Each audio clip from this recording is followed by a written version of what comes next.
Ladies and gentlemen, do welcome on stage Christian Frost Jensen.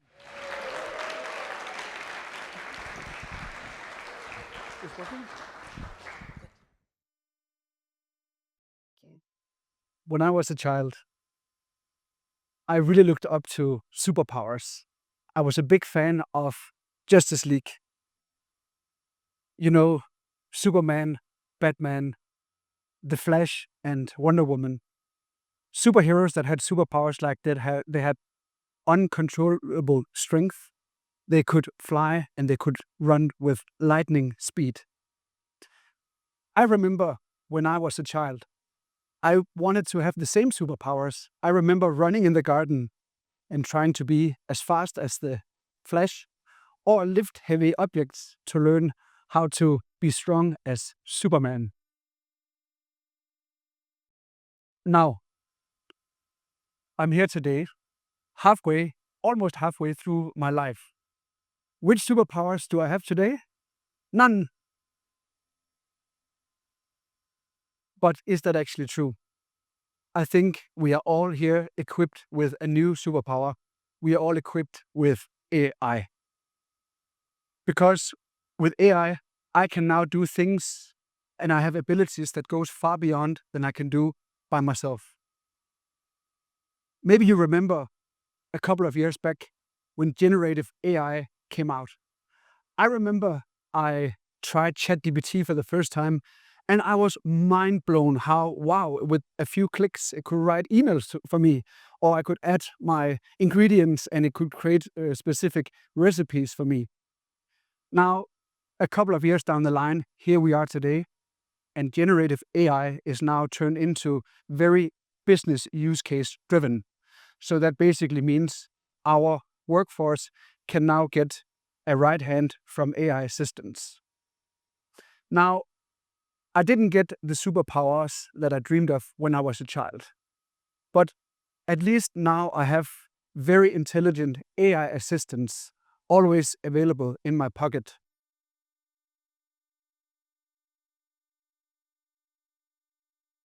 I work with government entities and corporates, and I help them implement emerging technologies by working with startups. I have worked over the last years and engaged with hundreds of AI startups. And what I have seen is since generative AI came out, how many startups that are all the time launching new solutions or how smarter they become. Now, that basically, so for an instance, I've worked with startups that are offering AI accountants, AI salespeople, AI lawyers, AI warehouse workers, you name it. We can literally find an AI assistant today that can be our right hand 24/7 with no sick leave and will always perform the max. So this new AI era calls for a new type of leadership. Today in organizations, we have CEOs that are driving the company's direction. We have CFOs that are managing the company's finances. We have CMOs that are driving customers. But who is actually moving the needle today when it comes to our AI workforce? And that is a leadership framework that I will present to you today. Cairo. Some of you might think Egypt or the pyramids. And to the Egyptians here today, I'm sorry, it's not about you. We can talk about you another day. Cairo is about Chief Artificial Intelligence Resources Officer, the new type of leadership that will drive AI workforce into the core of the business, not anymore a side project like getting access to ChatGPT. We are far beyond that. This will ensure that the human workforce all have their AI assistants as their right hands. The Cairo will work under three key pillars: discovery, adoption, and integration. I will go through each of these key pillars.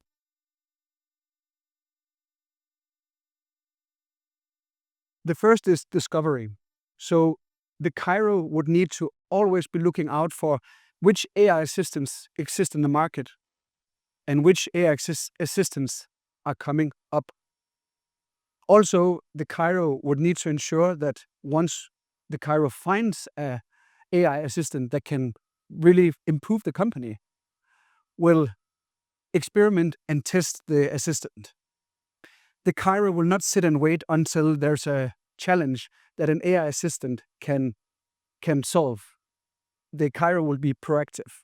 Let me give you an example of the challenge that the Cairo will address. Recently, I worked with an AI startup that could deploy AI caseworkers into organizations and with few seconds create quite lengthy reports, something that usually take caseworkers hours, if not days, to build.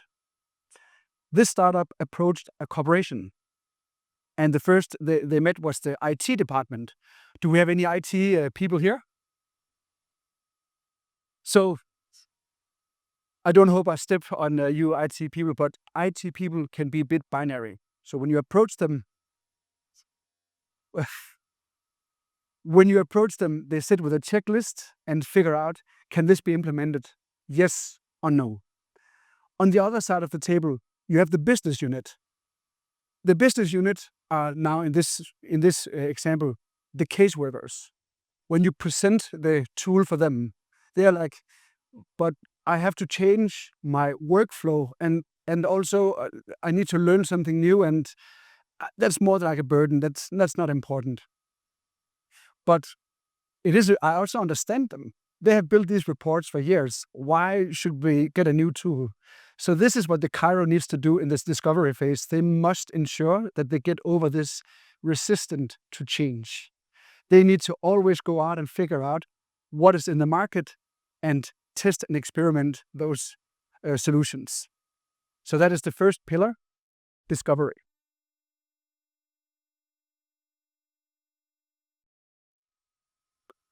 The next is adoption.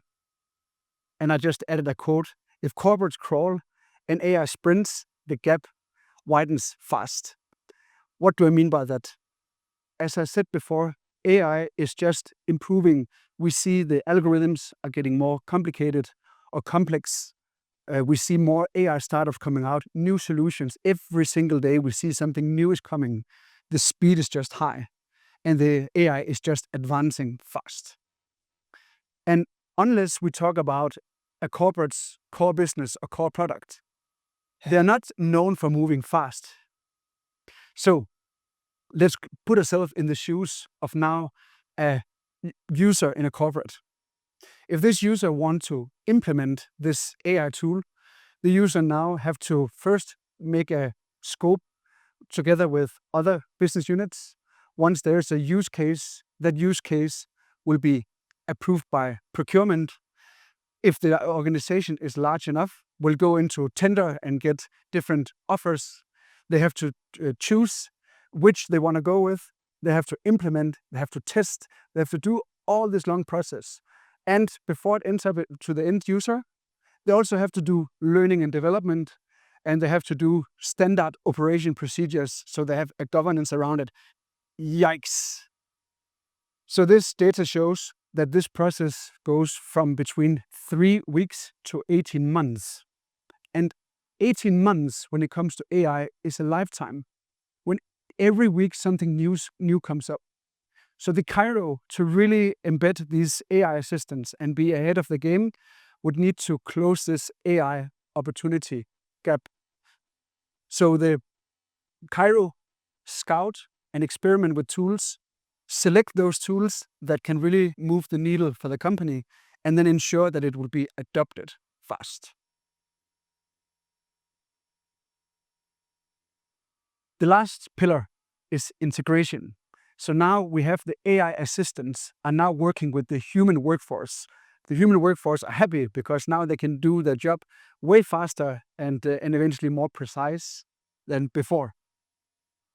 Now, when you are integrating these AI assistants, it's important to have a framework of how to make them a part of the team. Now, picture this. When you are hiring a new employee in your team. That employee needs to be brought up to speed and needs to behave according to the vision, mission, values, and culture. We have to ensure that our AI systems are doing the same thing. Let me give you an example. If I represent a bank and I would like to have AI sales agents that are boosting sales for my team, I need to ensure that my sales agent is actually communicating in a formal and compliant way. This is what banks do. On the other side, if I hire the same AI sales agent for a gym, that gym will probably appreciate that the sales agent will communicate in an informal way and more in an empowering and motivational way, because this is what gyms they do. So when you hire an AI workforce, you have to ensure that they are actually aligned with the company, that they behave in alignment with the company. And that is also the Kairos job. So to summarize, in the AI era, we need a new leadership framework. We have AI colleagues that will work closely together with the human workforce. And out of that, we have a new leadership framework, the Chief Artificial Intelligence Resources Officer.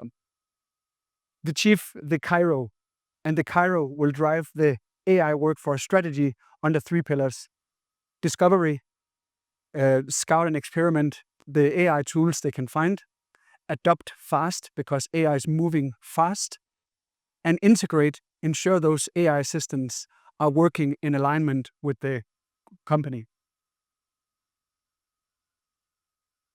So, my last and final note, I didn't get my superpowers, and I will probably never learn how to fly. Who knows? But at least I cannot do that now. But what we can do, all can do, we can equip ourselves with AI with our fingertips or in our phone right in our pocket. So my suggestion to you, be your own Cairo. Figure out which AI workforce can really move the needle for you. Thank you very much.